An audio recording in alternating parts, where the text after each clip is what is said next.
Snipers, you have to see what's happening to the Bitcoin price right now. This is an emergency 1 a.m. update. Check this out, snipers. Right now, we have to discuss what's happening to the S&P 500 because we are finding resistance at this bear market resistance level that we've only tested twice in the past. And the first time was when we had an all-time high. And now we're seeing a rejection. If we see continued downside from this rejection, then that could certainly affect Bitcoin to the downside, where we could potentially cross below the major support right now, which is 23,175. It's not a coincidence, snipers, that our daily candle yesterday, the low was 23,180. I'm telling you, snipers, the previous weekly open is extremely important. You can see we had a bearish daily candle yesterday. And so if the S&P 500 continues to see downside, then here's what we need to monitor for the downside scenario.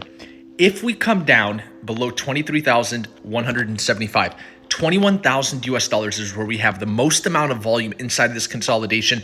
And that's showing confluence for Bitcoin to potentially test this market structural support level. And that would be garden variety market behavior to potentially clear out some of the long positions inside of this range around that $20,000 to $22,000 level. And if that's the case, and we still have the S&P 500 above the 20-week moving average, this could be an opportunity for us to be entering into long positions.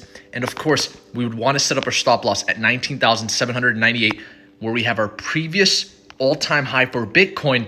And so we have to keep this in mind, snipers. This is only if the S&P 500 maintains price action above the 20-week moving average. You can see the 20-week moving average sits at approximately 4,000 for the E-mini futures contract for the S&P 500. And then the DXY right now is also pushing above its major resistance level here. Notice how we're above 106.56. We had Fed minutes come out today.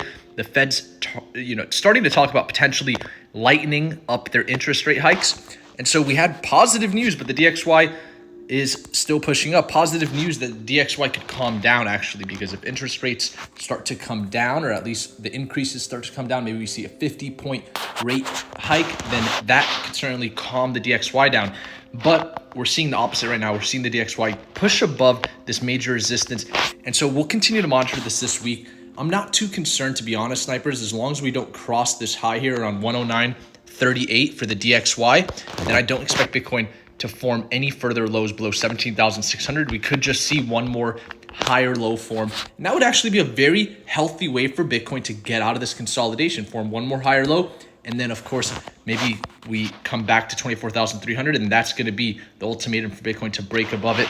Maybe it'll happen by the time this bear market resistance level reaches around the confluent area here of that $23,795 level, because you can see this bear market resistance level for Bitcoin is still holding strong. We've yet to test it for a third time, but we know the S&P 500 has already tested it, and the NASDAQ was able to actually break above its bear market resistance level, meaning that there's still a chance the S&P 500 could see some upside. I'll mention this, snipers. The S&P 500 did close with an extremely bullish weekly candle last week, and so there's still a very high chance that we could see a push above this resistance level. Notice that the NASDAQ closed a bullish weekly candle, pushing it above that resistance level. And so we could certainly make the case that when inflation potentially peaked and US oil started to come down for the first time in 2022 with the June CPI report, that could have been the bottom.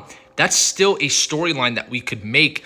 But right now we're obviously seeing a little bit of a slowdown in this rally, and that's not surprising because look how much weekly candles we've had for Ethereum. It's a great example of green weekly candles, almost 6 weeks of straight green.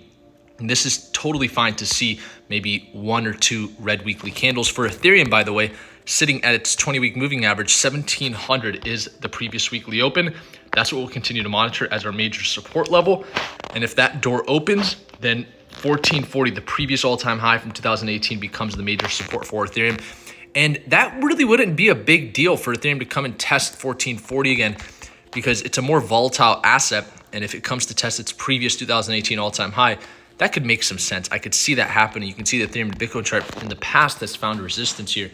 And so a slowdown for Ethereum also wouldn't be a surprise, as I'm mentioning. But other than that, snipers, not much other revolving parts to cover for this emergency 1 a.m. update. I appreciate each and every one of you guys tuned in to the Snipers channel. I couldn't do this without you guys. Thank you guys for tuning in to this update. And I will see you guys next time, snipers.